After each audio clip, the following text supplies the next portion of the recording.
नमस्कार बच्चों, आइए टीजीटी प्रश्नोत्तर के कड़ी को हम लोग आगे ले चलते हैं।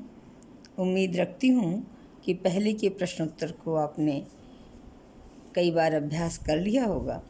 बच्चों, मैं आपसे ये कहूँगी कि आप को अगर ये पसंद आता है तो इस चैनल को लाइक करें, शेयर करें, सब्सक्राइब करें कि अधिक से अधिक लोगों को इसका लाभ मिल सके।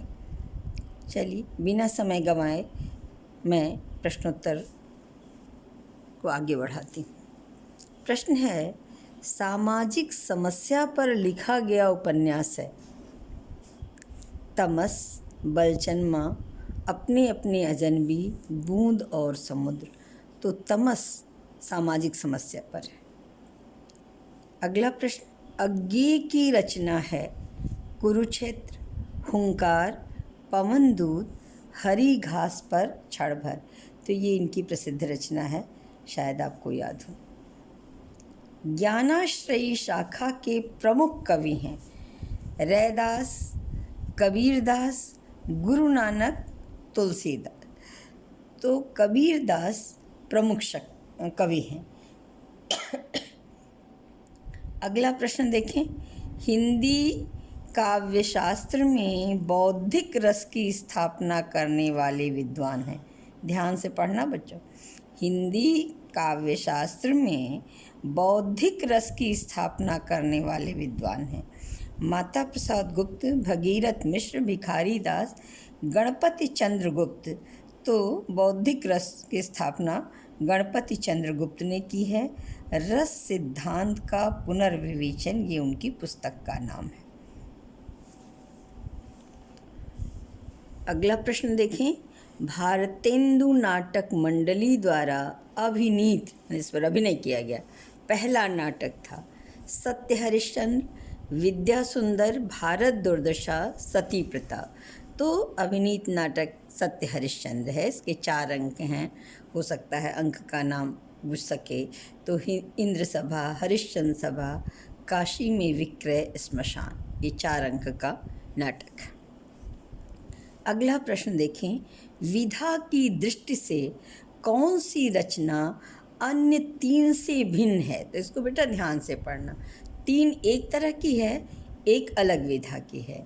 मुर्दहिया, मणिकर्णिका, कितनी धूप में कितनी बार, वट वृक्ष की छाया में। तो मुर्दहिया, मणिकर्णिका, कितनी धूप में कितनी बार, ये तीनों आत्मकथा है।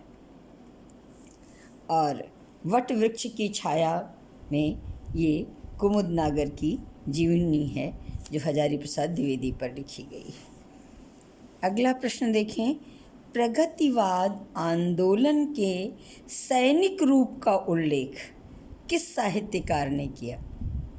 प्रगतिवाद आंदोलन के सैनिक रूप का, ये सैनिक रूप में है, का उल्लेख किस साहित्यकार ने किया। प्रेमचंद, अज्ञेय, मुक्तिबोध, नागार्जुन। तो मुक्तिबोध ने सैनिक रूप का उल्लेख किया है। प्रगतिवाद एक दृष्ट 1942 में इनकी ये रचना आई है। अगला प्रश्न, निम्नलिखित शब्दों में से कौन सा स्त्रीलिंग नहीं है। अब देखना, इसका मतलब एक इसमें से पुल्लिंग है। सेतु, रेणु, रज्जु, वायु। तो सेतु पुल्लिंग है, इसलिए ये सही ऑप्शन। अगला, निम्नलिखित में से एक ओष्ठ्य ध्वनि नहीं है। निम्नलिखित में से एक ओष्ठ्य ध्वनि नहीं है, माने एक जो वर्ण है इनमें एक की ओष्ठ ध्वनि नहीं है। प, भ, म और एक त लिखा हुआ है। तो बच्चों, मैंने वर्णमाला पर वीडियो बनाया है, उसको आप देख लें, बिल्कुल क्लियर हो जाएगा आपका। वैसे एग्ज़ाम में बैठे हैं तो बोल के देखिए, प, भ, म। जब आप बोलेंगे तो दोनों होठ आपके आपस में मिल रहे होंगे, तो ये ओष्ठ ध्वनि हो गया। त बोलिए, त बोलने पे दांत पे बल पड़ रहा है, तो त का नहीं है। अगला प्रश्न देखें, उपन्यास का मोटापा उसके स्वास्थ्य पर वैसा ही असर डालता है जैसे शरीर का मोटापा। यह कथन किसका है? बाबू गुलाब राय, डॉक्टर गणपति चंद्र गुप्त, डॉक्टर बच्चन सिंह, डॉक्टर नगेंद्र। तो ये कथन डॉक्टर बच्चन सिंह का है। अगला प्रश्न देखें। संस्कृत के प्रथम नाटककार हैं कालिदास, शूद्रक, भास, विशाख दत्त। तो भास प्रथम नाटककार है।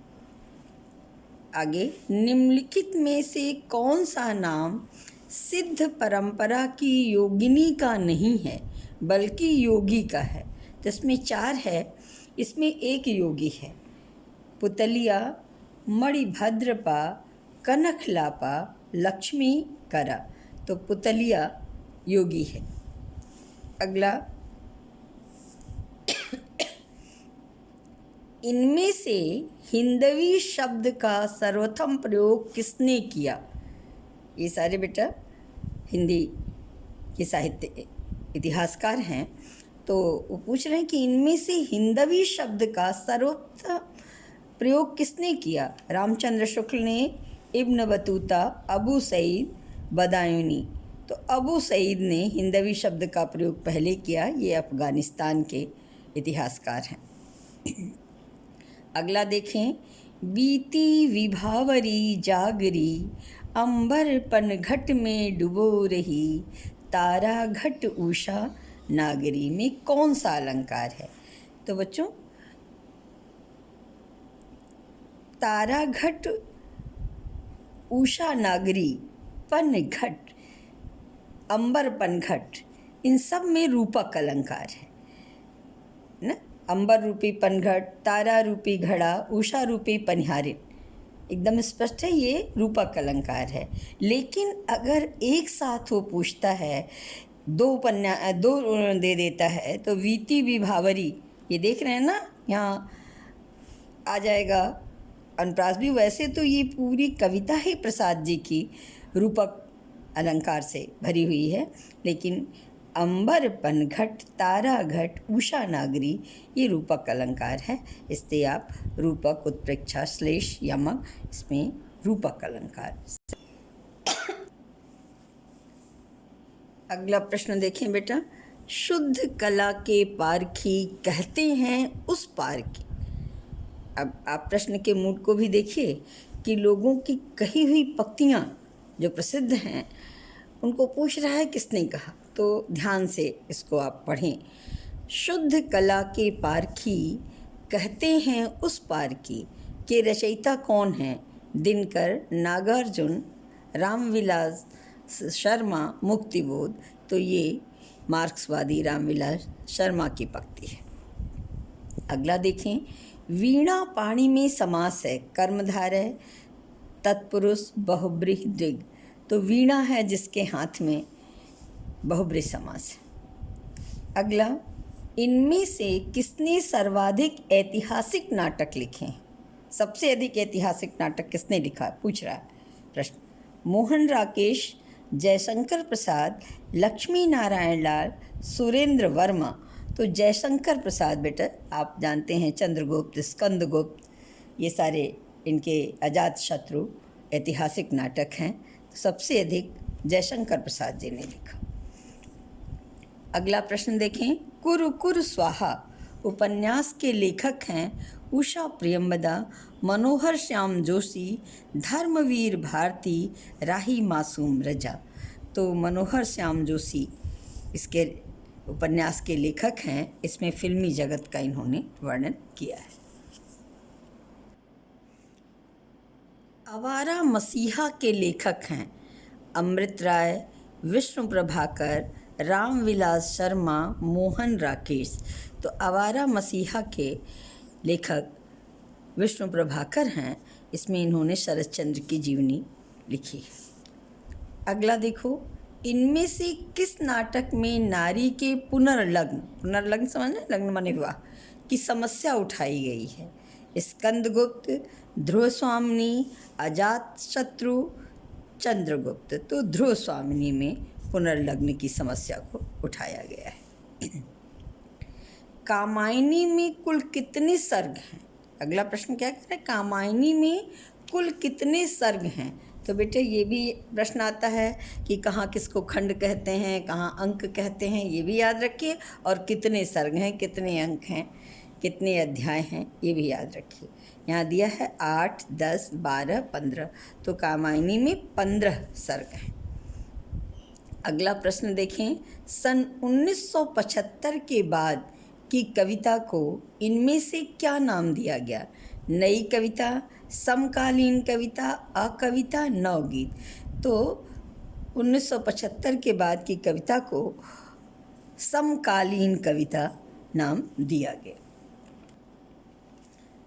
अगला प्रश्न देखो बेटा, बाल कृष्ण शर्मा नवीनकृत काव्य इनमें से कौन सा है। हम विष पाई जन्म के, रेणुका हिम किरीटनी मिलन। तो हम विष पाई जन्म के। अगला प्रश्न, 8वां सर्ग किस विधा की रचना है। उपन्यास, नाटक, आत्मकथा, काव्य। तो ये सुरेंद्र वर्मा द्वारा लिखित नाटक है 8वां सर्ग।